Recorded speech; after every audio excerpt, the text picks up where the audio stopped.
Hey folks, welcome back to Chris White Africa. Well, what are they afraid of? Seriously, what are they afraid of? With the pretext of a fraudulent claim that 500,000 people assaulted and invaded the Capitol building, the Washington, D.C. mayor, who failed to produce any law enforcement during the event to show any presence whatsoever, one has to wonder whether that was intentional or otherwise, she has essentially declared martial law in the District of Columbia. With the city being largely shut down and locked up, what are they afraid of?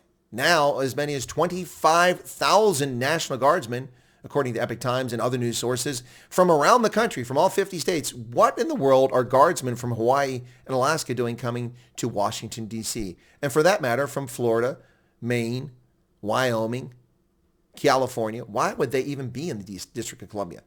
What are they so afraid of, folks? Now, it's fascinating to see this. It's absolutely fascinating. 500,000 people gathered peacefully for 4 hours.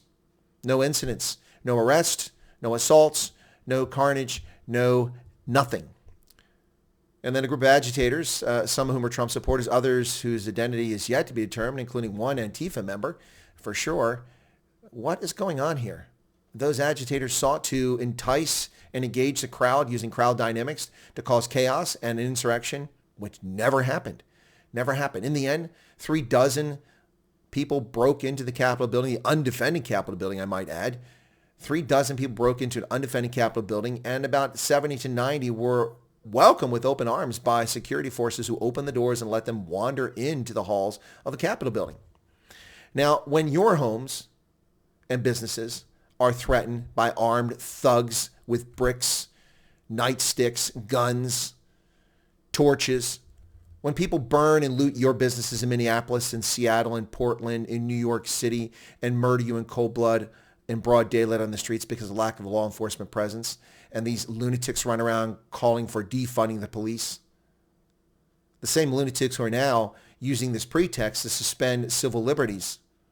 Utter nonsense. The inauguration is an event that Americans should be able to attend, but we won't be able to attend it. Why? Because the cowardly behavior of the president-elect Joe Biden, who already declared it was a virtual inauguration before the 6th of January even occurred, before he's even certified to be the president. He declared he would have a virtual inauguration. So we're already uninvited.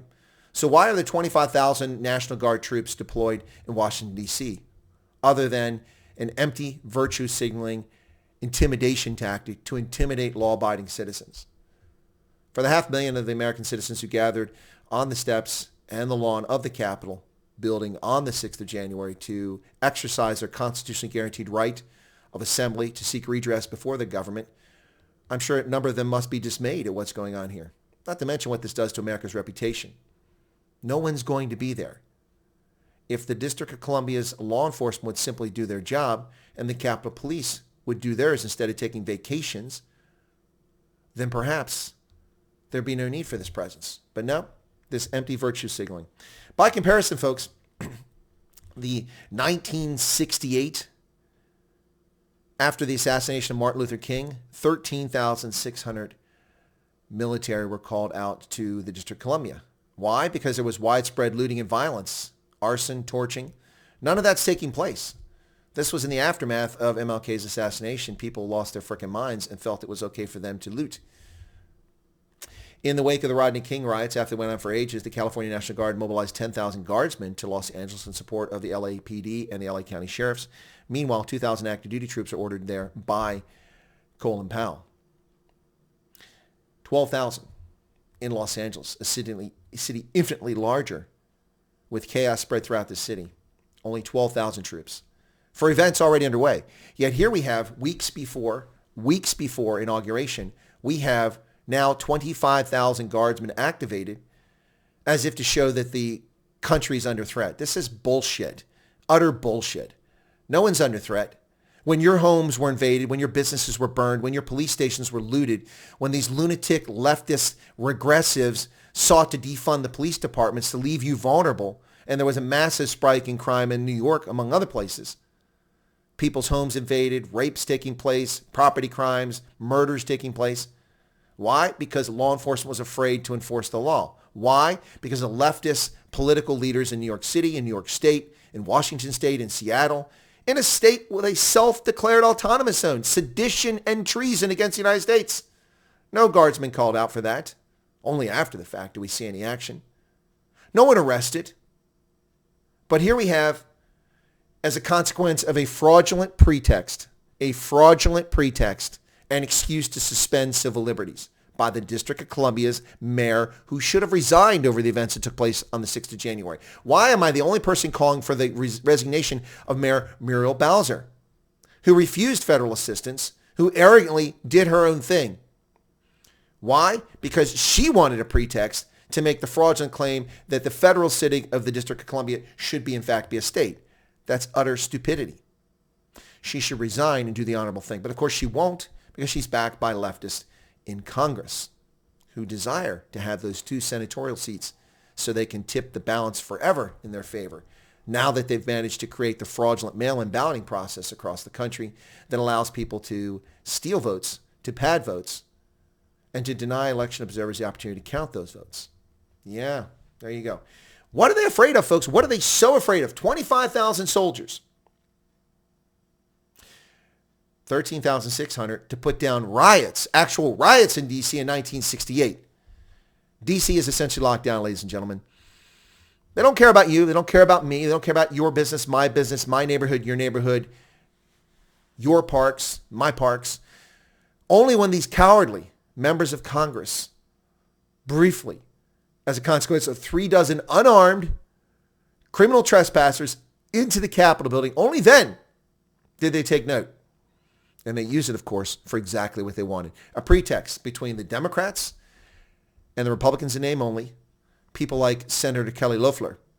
I will vote to object to Pennsylvania's election results, in a callous, empty threat to do so to garner votes to win re-election, to win election in Georgia. She lost. And when 36 people broke into the building and 80 or 90 others were invited into the building, these members of Congress, defended by hundreds of armed Capitol Police and Secret Service agents, callowly hid behind their seats in the chambers of Congress when no one threatened their lives. Yet they whine about their lives being threatened. Alexandria Ocasio-Cortez says, I thought my life was in jeopardy. Try combat, Rocco.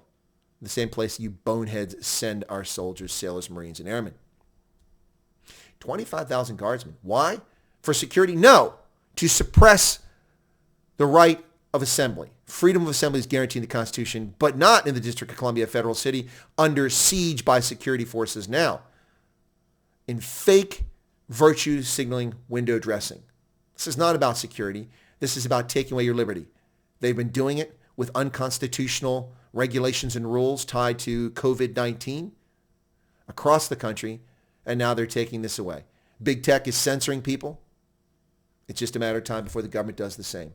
Yes, I know it's unconstitutional, as is it unconstitutional to abridge the right for freedom of assembly, peaceful assembly, which is what 500,000 people did. Hours and hours of footage of that. None of that appearing in the news. When it is posted on websites, suppressed endlessly. Anyway, folks, if you're not a subscriber to Chris White Africa, this is one of the lone voices of reason, objectivity, and honesty that's left out there. And it's not well known. So become a subscriber right down there. And be sure to smash the like button. We appreciate it. Thanks a lot. And whether you're watching this video on YouTube or Rumble or some other platform, join the crowd. Join us. Thanks a lot, folks. Appreciate it.